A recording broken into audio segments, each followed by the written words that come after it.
What's up, YouTube? Just got out of the gym.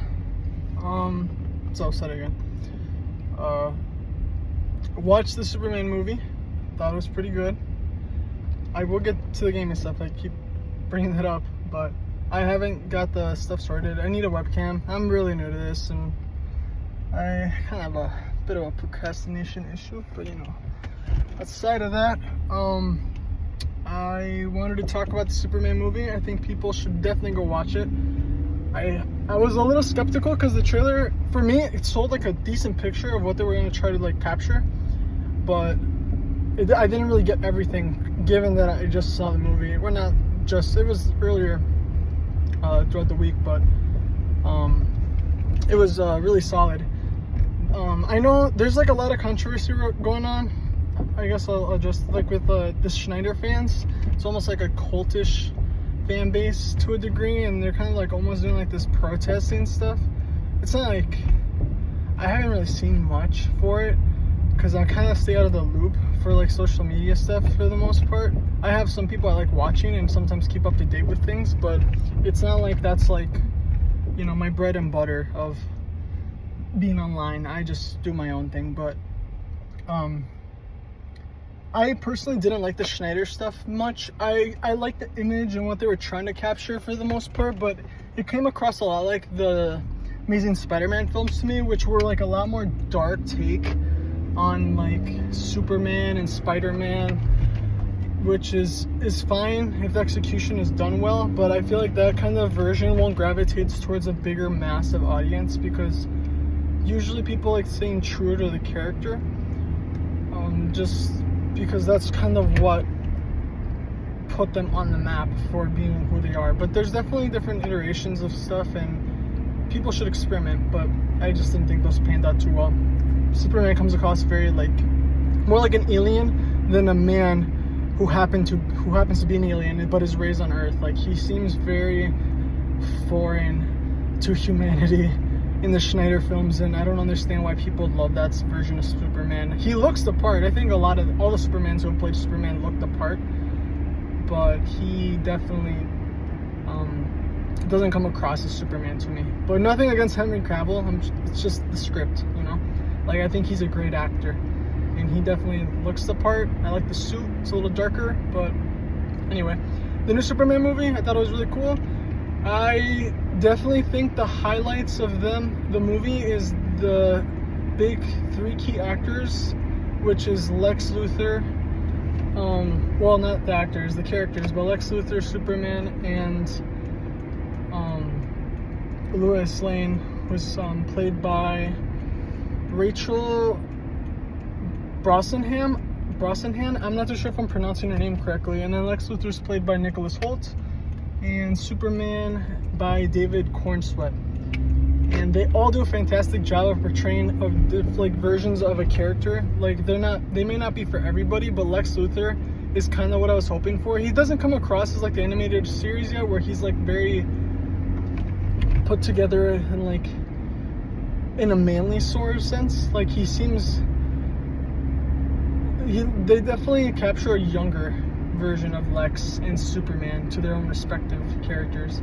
But I love the pettiness Lex Luthor exhibits throughout the film. It's really funny.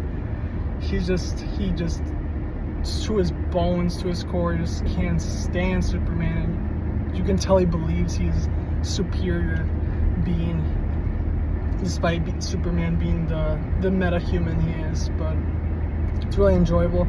The chemistry between him and David Cornsweet as Superman, and David Cornsweet with Rachel Brosnahan as Lois Lane are all very strong.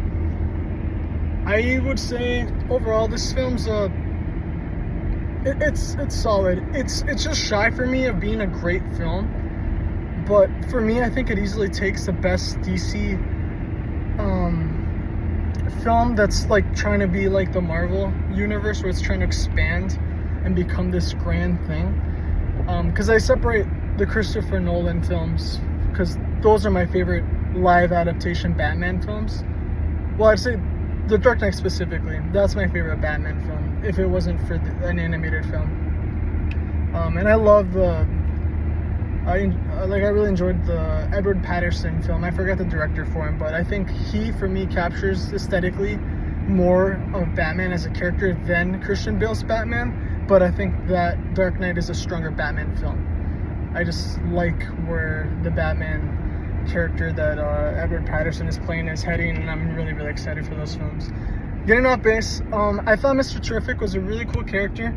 I don't know much about him, but I'll definitely start looking into him. He plays actually a major role in this character, and he's part of this Justice Gang with Green Lantern and Hawk Girl. I don't know much about Hawk Girl or Green Lantern. I know Green Lantern a little bit more, but it's not the Green Lantern that most people typically associate with the face of the character. It's like there's like a lot of members, like it's a whole corp on its own. I forgot what this Green Lantern's name is, but they were pretty fun characters. Yeah, but Mr. Terrific played a really essential role in the film, so he was pretty cool. I definitely think people will become new fans of this character, because like I did, because I don't know much about him. Like I really don't. He seems very tech savvy, like insanely smart, and he had like these little floating orbs, these T-spheres that would follow him with, and he can control and have cameras and can do all these abilities. But I'll do that on my own. I just want to address, like, I'm not going to talk too heavy into spoilers, because when I talk about movies, I really want people to go see these films. But it definitely feels a little cluttered throughout the film. Like, that's probably what keeps it from being shy of greatness, and also the tones setting. Sometimes it strays away from keeping emotional beats emotional with a joke or a gag, and it just kind of distracts from the weight, like the gravity of what it's trying to convey emotionally, and that fell flat for a good chunk of those kind of scenes. Outside of the scene with Clark and his father, that was definitely the most grounded and emotional beat that the movie got to, and involving him and like his parents' memories and stuff at the Fortress of Solitude is just, that was probably the strongest I got. They didn't really have much of Clark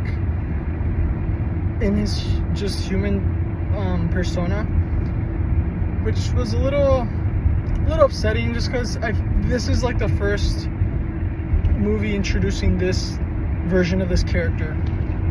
So like, and they just throw you into this world just like raw, just toss you in. No introduction, no whatever, and that's great. I like when movies don't baby, spoon feed the audience, but I just thought there was just a lot they try to do. It's definitely comes across as ambitious, because you can see that there's like a lot of vision in this.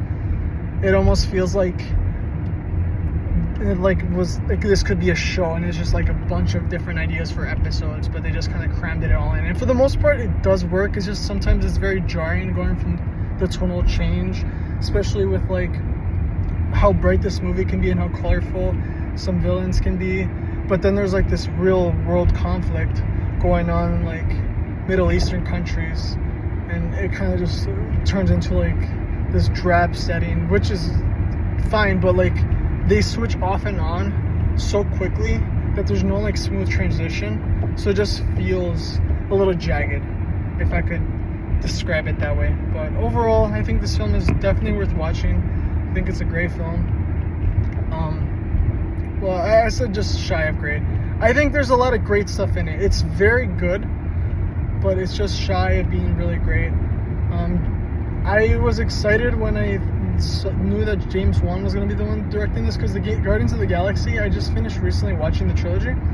I just heard really great things about it, and it's pretty fantastic. It's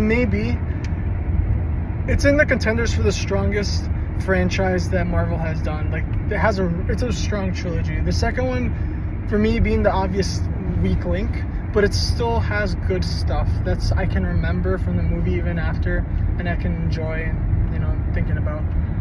But I was excited because James Wan does, apart from like doing a good job with like an ensemble of characters and just introducing a lot at once, and for the most part fleshing out everybody, and just enough that it gets you wanting to see more of each character. He does a good job with just the chemistry of having people. He definitely makes films a little bit more family oriented without being too PG. Sometimes he can lean a little into it, but they'll still be fun, because sometimes I prefer a more darker take on films. But you know, there's an area for everything. But he does these fun like rotating shots. The specifically one with Lex Luthor when he first like intrudes on the Fortress of Solitude is just a really cool shot. Just how confident like this man is. It's a really cold shot. It's just super cool to see him almost getting hit by debris amidst the fight, and he just does not bat an eye. He's just locked in, and he's just played a really enjoyable version of the character.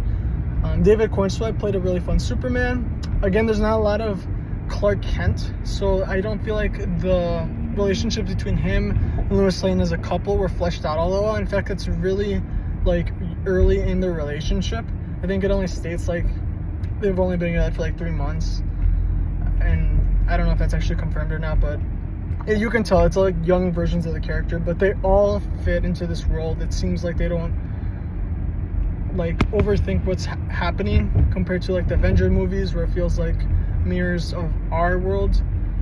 It definitely feels like a comic book universe, and I really enjoyed that. I don't know many Superman films. I do really like Superman the Elite though. That is probably my favorite Superman movie, but this one I could throw in there now. I don't know much about Superman. I've always been a big Batman guy, but this interested me to look into the stories and the characters and stuff.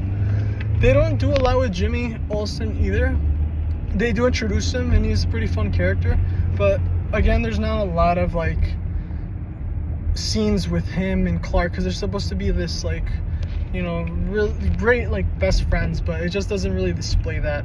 So I hope they introduce that or show more of that as the series goes on in the franchise, and hopefully everything goes well according to James Wan vision, because I'm really excited for where everything's heading. But yeah, I think that's about it.